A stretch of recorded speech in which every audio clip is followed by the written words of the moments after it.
Good morning, good afternoon, and good evening to everyone joining us across time zones. I am Elizabeth Walker Graham, a PhD prepared licensed clinical social worker and clinical director with over 30 years of experience in healthcare and private practice. My work focuses on behavioral health program development, clinical supervision, and advancing equitable access to care across undeserved communities.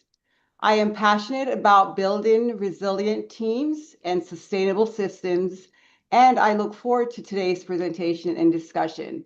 And with that, I will hand it over to my co-presenter, Abigail Bridgeford. Thank you. Thank you very much. And I'd like to thank everyone for attending. My name is Abigail Bridgeford. I am an entrepreneur. I am a real estate broker, have been so for the past 23 years, had an opportunity to mentor and to assist many in the real estate industry. I am also a licensed mortgage originator and an income tax preparer, and I'm a proud graduate of the Goldman Sachs 10,000 KSB program, which some of my cohort participants and graduates are here, and I appreciate your support. And I am also a graduate from the Tri-County Suburban Realtors Leadership Program. So I'm excited to be here with all of you. And I'm going to make a quote or state a quote from one of my favorite poets, Dr. Maya Angelou. You may trod me in the very dirt, but still I rise. That's going to be our mantra today, because cultivating resilience in the workplace is not something that can come necessarily easy. It's an indication that there's problems that may exist and that we have to rise above, and we have to regain our footing when we're dealing with adversity in the workplace. So let's get started by me asking you to use the chat feature. When you think of cultivating something, what word comes to your mind? The word cultivate. Let's see, in the chat. Grow. I love that. Grow. Growth. Yes. Nurture. Build. Yes. So work. Yes. Takes a lot of work. So cultivate is, I like that one. Renew and revitalize. Okay. Nice. So when you think of the word cultivate, it's an indication. We mentioned grow is an action, right? So the purpose of this discussion, we're going to use the word like a seed. The seed is going to be resilience. That's going to be our seed for the purpose of this conversation. Now, a seed can only grow if the conditions for that seed is proper, right? So our objectives for this discussion, are three. And we're going to discuss what is resilient leadership? What is it? Now, mindful, we're not saying just leadership. We say resilient leadership. There's a difference. Now, also, because our audience is such a vast audience, we're going to say, instead of thinking of just managers, supervisors, direct reports, we'll know that those are considered leaders. Some of you in our audience may not be in those roles yet. And so therefore, perhaps you're a mother, a father, perhaps you have your husband or wife. Leadership comes in various forms. So we want you to realize that this information can accomplish everyone in whatever form that you're going to lead or have to make decisions for someone. So our objectives is, one, we're going to define what resilient leadership is. We're going to understand why it's important. And then thirdly, we're going to identify the roots of resilient leadership. So let's use your phones. Okay, we're going to do our first poll by using the phone. And we're going to ask you all, the audience, what does resilience mean to you as a leader? Resilience. Now, this is a conversation, obviously, we don't talk about every day. But what does it mean to you in the role that you will play as a leader? I'm just interested in just giving you a few minutes just to put the information in your poll, right? Let's look at some of the words, some of the things here. I love it. We have discipline, persistence, collaborative teamwork. We're going to be discussing quite a bit of that in our discussion today. You have to keep trying, getting back up. Now, you'll notice the words that's the biggest is the one that most people have given. So, flexibility seems to be the one, the consensus of most when it means about resilience. And yes, all of these words, getting back up again, tenacious, I love it, thriving, strength, courage, all of these things are contributing to one being a resilient leader. So if we were to define what a resilient leader is, it is the ability to lead effectively through uncertainty, change, setbacks, while staying grounded and making clear decisions. So in other words, we want to recover fast and adapt well. So it's important to know that this type of leadership is being done not at your expense.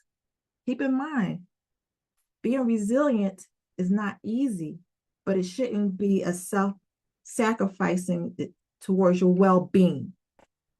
The question I have though, does resilience matter?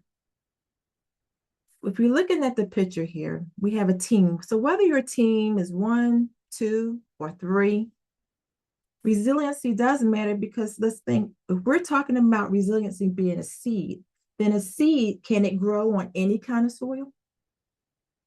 It needs proper sunlight, it needs proper water, fertilization. So resiliency as a leader needs to be cultivated. It's important to have the proper environment for it to grow. So when we look at our why it matters, it sets the emotional tone for your team. So if the leader is stressed, wouldn't the team be stressed? So cultivating resiliency matters because it helps our teams to adapt during these stressful times. When the leader handles stress well, then the team won't melt down under stress. It'll rise above it and be able to accomplish what they're trying to accomplish. And then when the team has resiliency, it reduces burnout and turnover. How many times our establishment people take off from work, they quit because they just can't bear up under the pressure. So we as leaders, we need to be resilient and we need to find ways to help our teams to deal with these things. And think about it. How often have you been in a business or an establishment where there's a shift in the market, a system breaks down? You have to find a way to navigate. There are possibly layoffs. There's a lot of things that can happen within our business that can affect our ability to be resilient. So resiliency really does matter. So in the chat, again, I'm going to allow you another opportunity to tell me, do you think as a farmer, what would be some of the stresses that you think that a farmer can experience in anticipation of getting a good crop? Do you think that they'll have any stress? It's just that they go, they put their seeds out, and bingo, we have a nice crop. Is it just that simple? Weather. Yes, that's one of the, yes, weather, poor weather conditions, the soil, climate change, resource change, drought, yes, lack of knowledge, bugs, animals. So judging by all your comments, it's not just one set of circumstance or situation that a farmer has to contend with. And then, but yet they have to think about the fact that they're having a great crop at the end. So we have start with this seed, but then we want this great crop, which of course will be what's needed to care for their families, right? So likewise, as a leader, are there unique stressors that we have as unique as that's unique to us? Of course, whether you're a supervisor, a direct manager, or anything, as we mentioned earlier, leaders can take a realm of a lot of different sectors, right?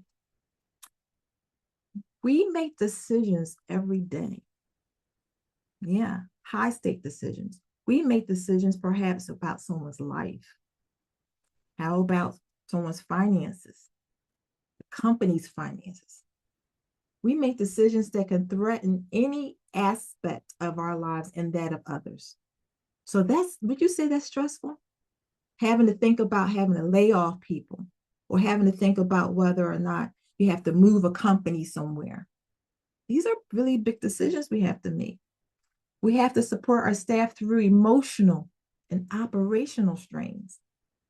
I mean, if your staff is understaffed, or if you have a lack of inventory, or you don't know where you're going to get the next funding for your business, are these definitely some unique stressors that can cause anxiety? Of course. And then we have to also manage change while at the same time maintain performance. So you may be under new management. You don't know these people, and their style of management may be different than what you're accustomed to. Perhaps you have moved from one location to another. And let's put us all on the same playing field. Remember pandemic, COVID? Yeah. We all had no idea what to do, but we pivoted and we found ways to still maneuver and get things done. And in some cases, we were even more productive at home than we were in our workplace. That's resilience. And we had to do that for several years. So, as a plant, as we see in this wonderful illustration, it still has the ability to grow and to be what it needs to be, despite all of the mentioned things that has to deal with. All right. When you are under stress, so, okay, we already said and established that there's stressors in our line of work and in our being leaders. How do you, as a leader, what do you do when you're under stress? So when you're under stress, now there's 5 here. Put them in order for me in your Mentimeter. Put them in order. What do you do? One, the first one your go-to, and the 5th one is the one you do the least. Now, keep in mind, you might do a little bit of all of them about the same. We're just trying to get an idea. So do you push through and you power it out a lot, or do you pause and plan with list and priority? Or do you talk it out with a coach or peer? Or maybe your first go-to is you move it out by walking, breathing, stretching, or you use humor to reframe and reset. Okay. Oh, wow. Okay. So, judging by our results here, the majority pause and planned with list and priority scheduling. Nice. And we have a nice balance here. Move about, walking, breathing, and stretching. Okay. When we think about a resilient leader, we have stressors. We talked about that. Obviously, there's something that a resilient leader, we have to do certain things differently.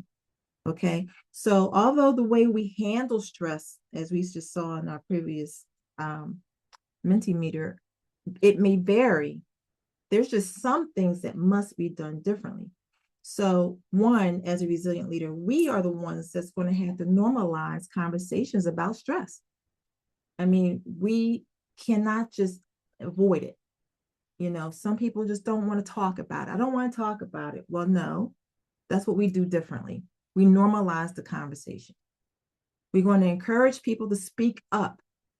You have to be approachable and allow your team to be able to come to you and to talk to you and to tell you what's on their minds and suggestions that they may have.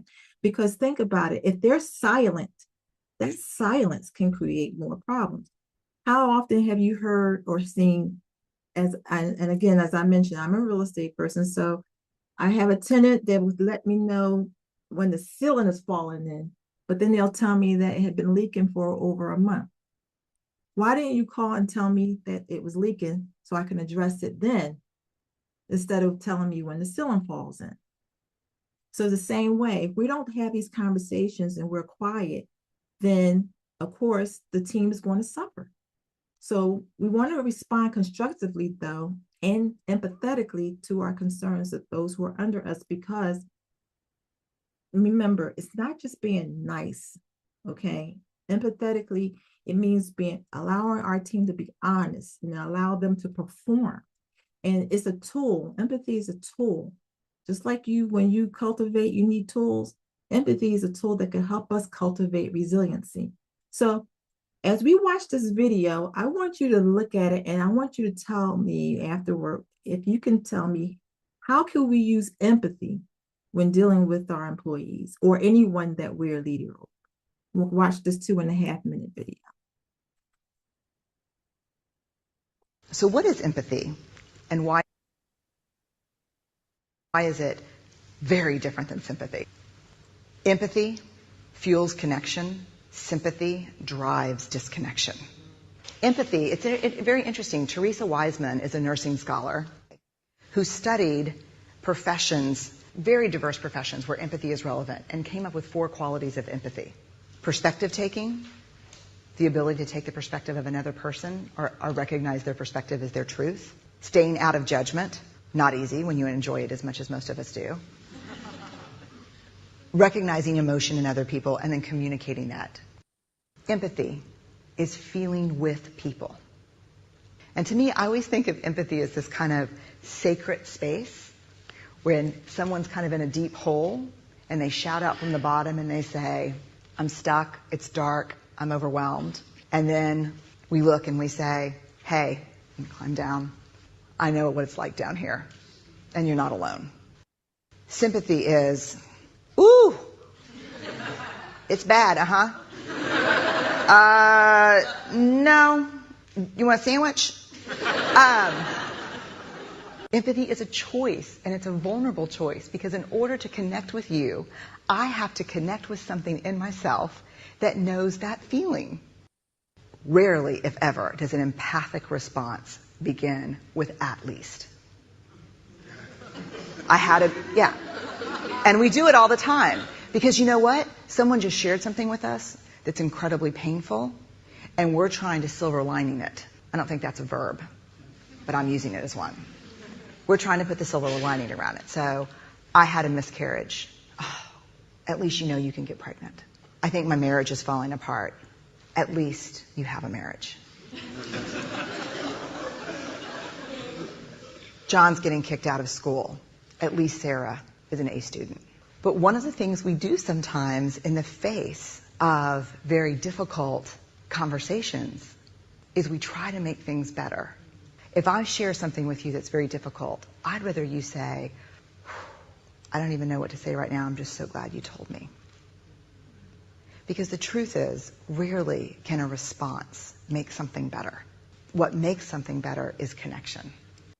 Empathy is the human side of who we are. At times, we know people who act like robots, right? That don't have feeling. But the empathy that we have, absolutely, for sure, yes. So all but one here, we all understand for sure. And what I like to do is give you a homework assignment, and you can share with us at some time in the future.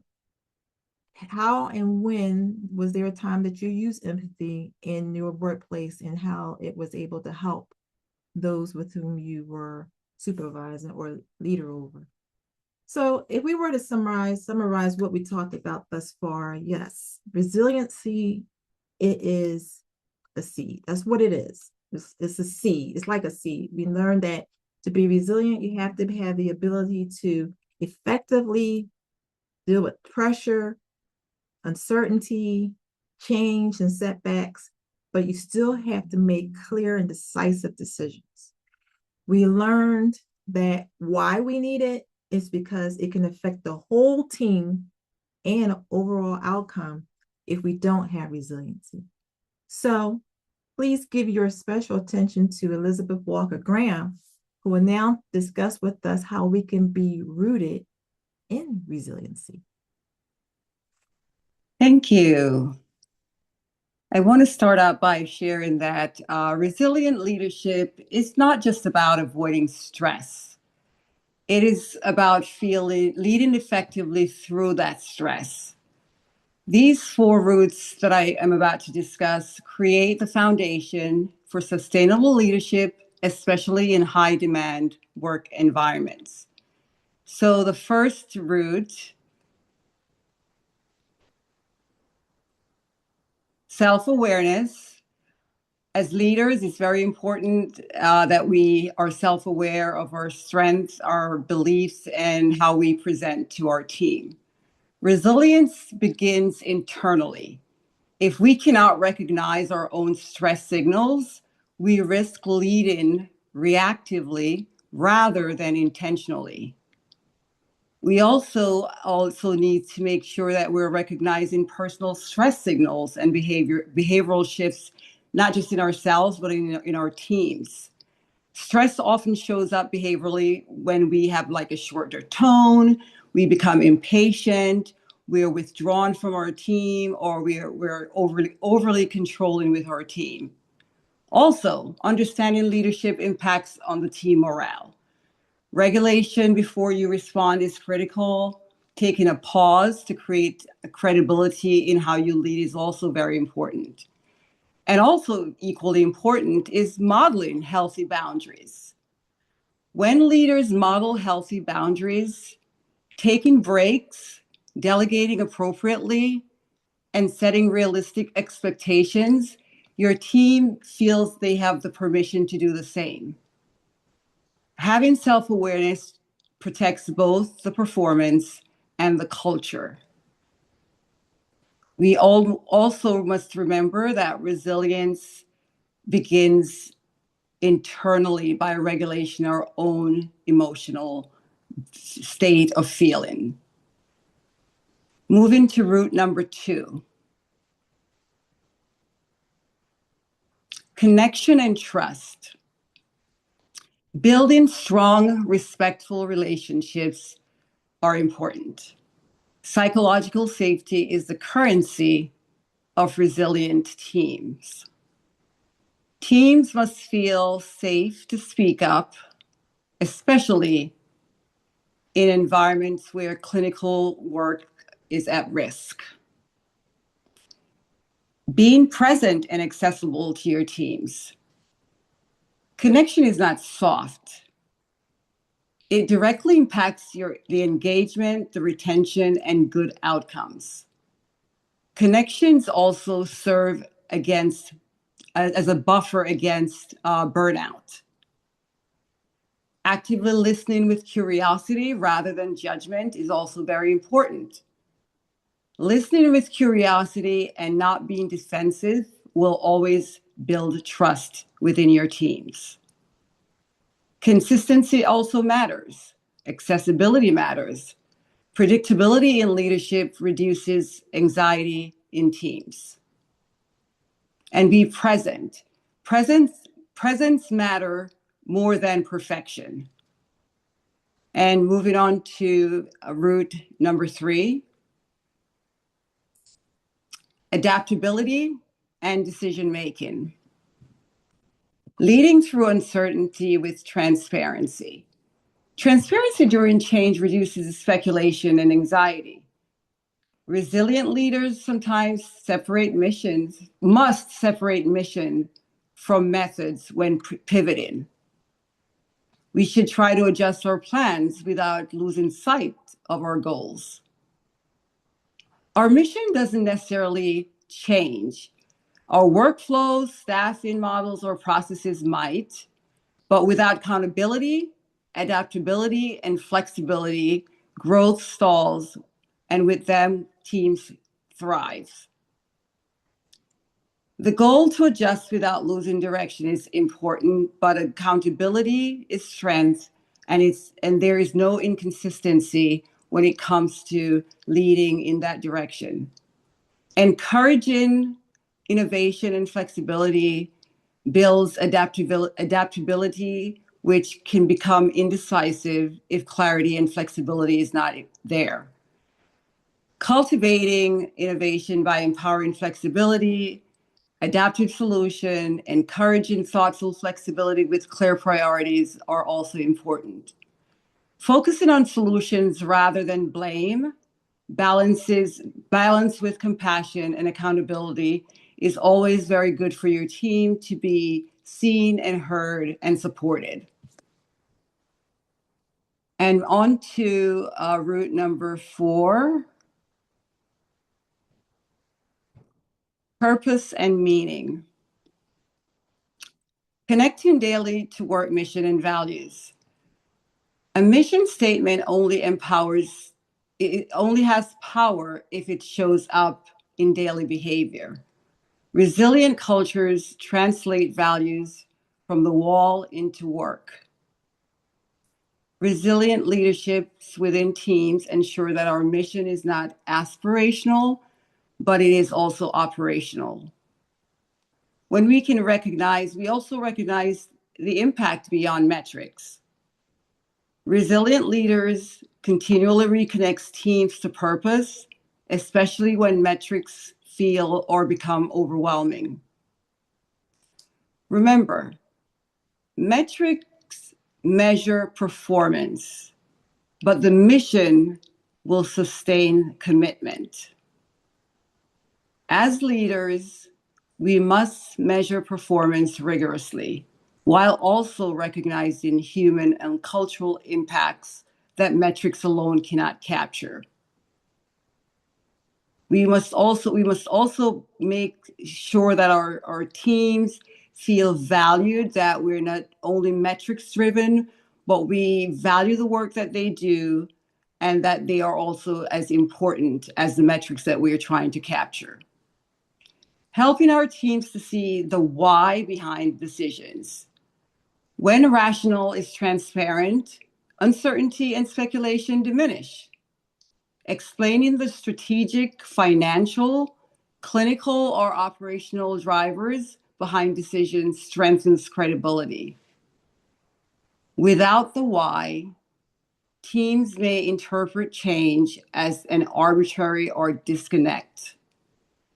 Teams are more adaptable when they understand the broader objectives, and teams can tolerate pressure when they believe their work matters.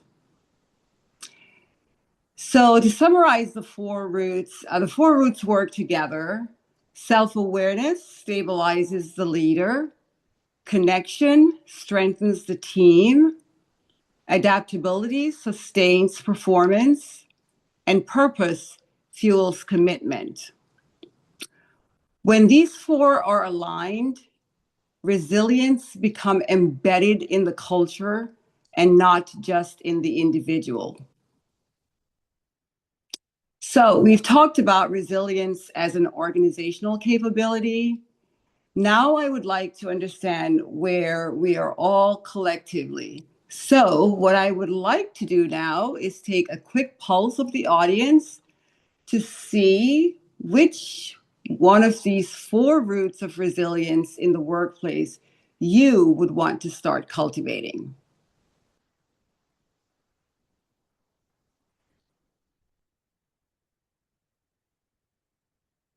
So it looks like out of the respondents, 8, adaptability and decision making is something that they would like to further cultivate. And 6, self-awareness, 5, connection and trust, and 3, purpose and meaning. At this time, I would like to have maybe a couple of people share perhaps their choice. And it doesn't matter which order. It could be any of the choices. Why did you choose? If it's self-awareness, why? Could you share with the audience why self-awareness or anything else? You can unmute yourself and share. Thanks so much for this. This is excellent. I put adaptability in decision making because I think for me, it's the navigating, right? So it is sort of taking all the information you have from your environment. Because sometimes you need feedback from your team, but it's also then sort of making a decision that is the best for the overall organization or, things of that nature. So sometimes you have to sort of decide how much do I compromise, how much do I bend, what kind of decision do I need to make overall, and also one that best continues to move the team forward and build trust, knowing that sometimes certain decisions just need to happen. based on what's going on in the organization. So I would say that piece of it, adaptability and decision making. And that's very good, because I think sometimes people misinterpret the word adaptability. And I think adaptability and flexibility goes hand in hand, because we need to have flexibility in order to have to make decisions that are going to be impactful to provide a good outcome. And so, yeah, it is always good to be flexible. And with flexibility, I do think comes adaptability, and that will help in your decision making. So thank you very much for sharing that. Anyone else would like to share? Hi, so I chose purpose and meaning. I felt like that would be the foundation of cultivating resilience. And I feel like that because without your purpose, without your meaning, what is your aim? What are you you're heading toward? So I felt like that would set the foundation and everything else would build upon that or add on to that purpose and meaning. It's almost like when you see a mission statement, um, you see these mission statements and it lets people know, you know, what their aim is, what their goal is, what their purpose is, and then you can build upon that to achieve your purpose and your meaning. You're absolutely right, because the mission statement only has power if it shows up in your behavior. So you can have it on the wall and you can recite it as much as you want. However, if it's not actionable, where you're showing up in your daily behavior or your work ethics and roles, then the mission statement becomes null and void. But thank you very much for sharing. I appreciate the participation in today's poll. So we've resiliency, a resilient leadership is the capacity to remain steady, transparent, and mission focused while guiding teams through sustained operational intensity and change. Cultivating resilience in the workplace is more than a personal strength. It is an organizational capability. It sustains stability, protects culture, and preserves momentum in the face of sustained pressure. But resilience is also deeply human. It is a choice to rise again and again, despite challenges. And so, in honor of Black History Month, no one gives voice to that spirit more powerfully than Dr. Maya Angelou. At this time, I would like to close with a brief reflection on from Still I Rise. You may write me down in history with your bitter, twisted lies. You may trod me in the very dirt, but still like dust, I'll rise. Does my sassiness upset you? Why are you beset with gloom? Just because I walk as if I have oil wells pumping in my living room. Just like moons and like suns with the certainty of tides, just like hope springing high, still I rise. Did you want to see me broken, bowed head and lowered eyes, shoulders falling down like teardrops, weakened by my soulful cries? Does my sassiness upset you? Don't take it so hard just because I laugh, as if I have gold mines digging in my own backyard. You can shoot me with your words, you can cut me with your lies, you can kill me with your hatefulness, but just like life, I rise. Does my sexiness offend you? Oh. Does it come as a surprise that I dance as if I have diamonds at the meeting of my thighs? Out of the huts of history's shame I rise. Up from a past rooted in pain I rise.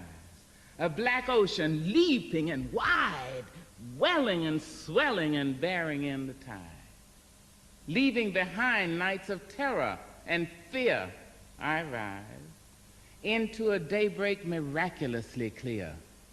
I rise, bringing the gifts that my ancestors gave. I am the hope and the dream of the slave. And so, wow, there I go.